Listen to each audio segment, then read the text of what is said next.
Żagħżugħ ta' 21 sena li huwa Ingliż resident il-Mosta għadu qed jinżamm l-isptar Mater Dei għall-kura wara l-3 wara iddaħħal fl-emerġenza ferut fl-istonku kawża ta' argument li seħħ għal ħabta tal-4 f'residenza f'Taslima. Każ li dwaru qed ikunu interrogati wkoll numru ta' tfajliet li kienu xhieda ta' dak li seħħ.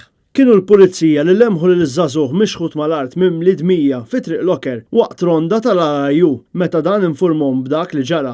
Allegatament fl-argument intużat arma li taqtaw bil-ponta. Immedjatament waslet ukoll ambulanza bit-tobba jagħtuh l-ewwel għajnuna.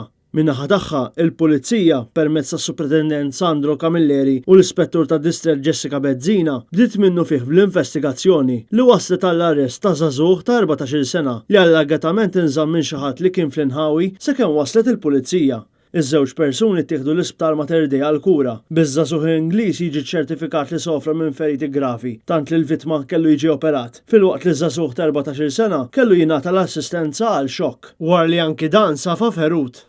Fil-fatt jidher li l-każ żviluppa fi ġlieda wara li ż-żgħażagħ ħarġu f'dawn inħawi u rritornaw lura fl-appartament fi triq Locker. Net News huwa infurmat ukoll li żagħżugħ Ingliż prova joħroġ mill-appartament waħdu tant li nstabu dmija minn fejn għadda sakemm dan intilef minn sensieħ. Bil-każ ġie infurmat il-Maġistrat tal-Għassa Ian Farrugia li qed imexxi l-inkjesta mejjun mingħata ta' esperti.